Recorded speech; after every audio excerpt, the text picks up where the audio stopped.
Hi guys, this is Ashley out here Inventions, and I'm here to talk about this book, Thrive Girl Thrive. It is a woman's guide for abundant mental, emotional, and spiritual well-being. It's the book we all have been waiting for, okay? I had the pleasure to write a chapter in this book along with 13 other women back in 2019 when I became a mom. And I'm on here talking about it now. Becoming a mom, the pandemic, launching a book. We were international bestseller lists everywhere. It went really, really great. But me personally, I don't feel like I really promoted it enough to my own audience. I also felt like, I wrote a chapter and I was like, just continuing with life. And I didn't realize the positive effect that it had on me back then. And even with my situation now, I had to reread this. That's why if you see my post, you see that I'm promoting it again because it had to remind me like, girl, you persevered. My chapter is called Breaking Barriers. That's my chapter.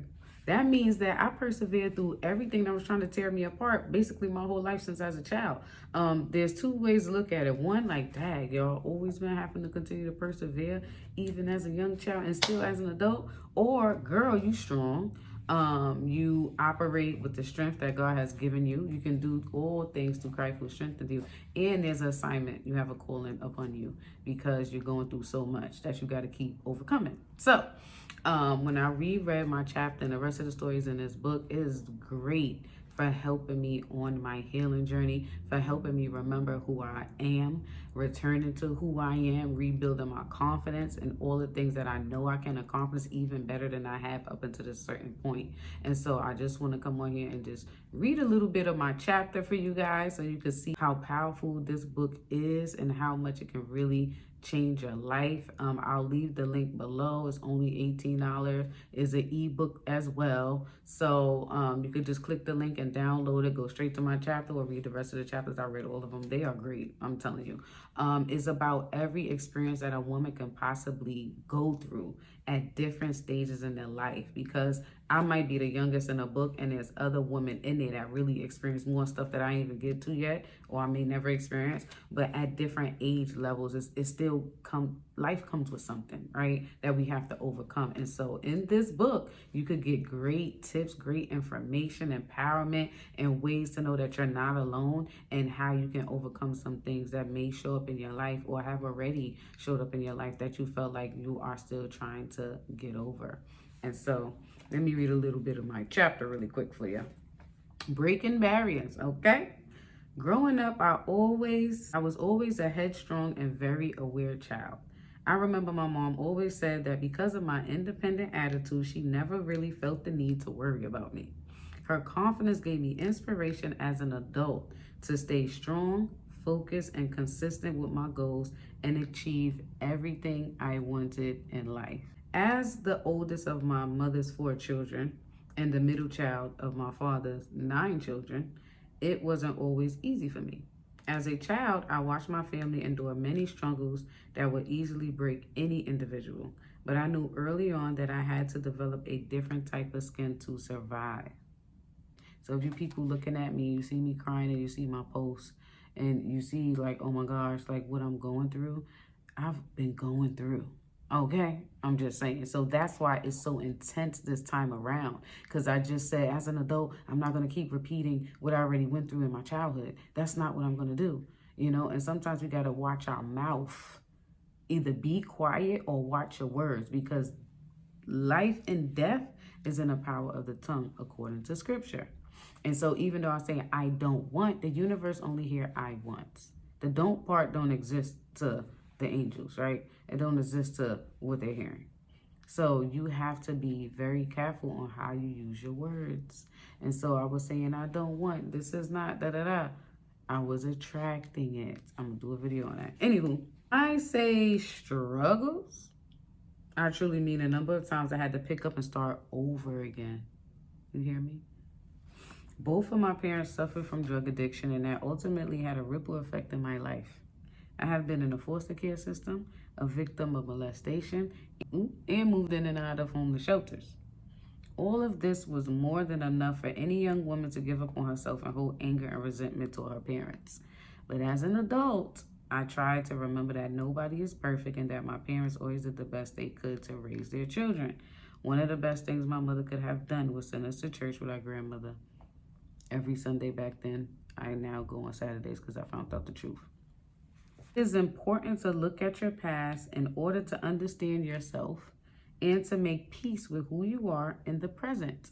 When I think back on my childhood, there were signs all along guiding me toward who I would grow up to be and what would fuel my passion for success and help me to break the barriers of life. As an active child, I was drawn to movement. Dance very quickly became an outlet for me when I was feeling down or frustrated by an unexpected move or family drama. I started dancing at age 7 and fell in love with how it allowed me to express myself and bond with people who became like family to me. I loved and still love how my body moves and dance. This outlet brought me so much joy and helped me build relationships that I have to this day.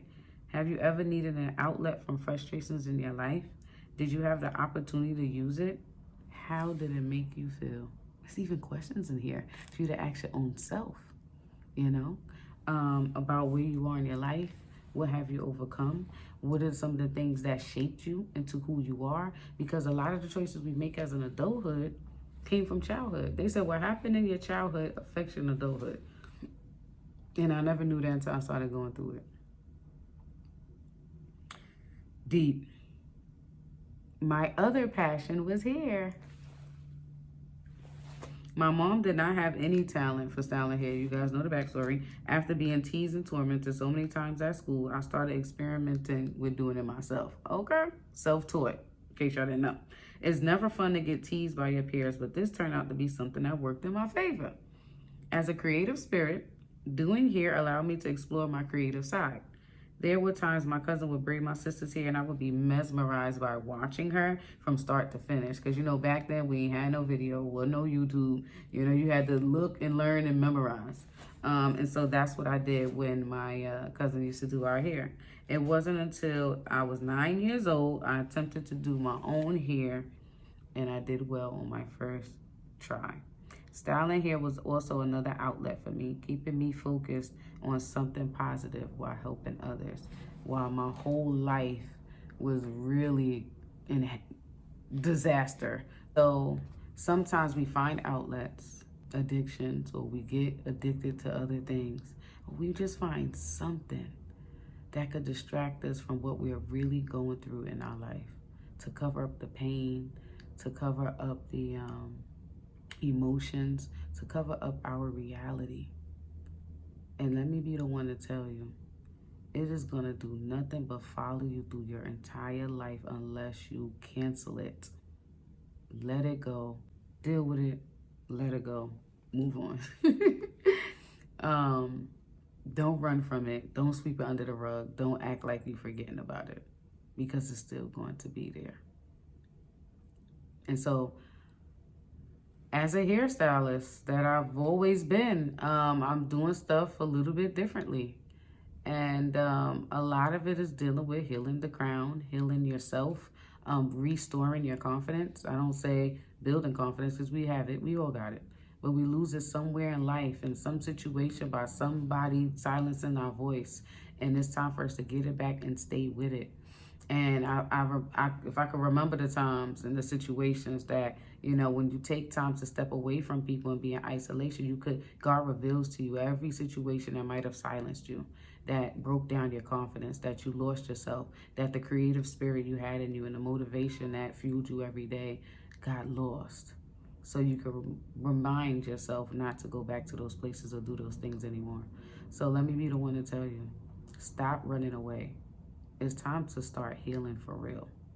Find positive ways of healing.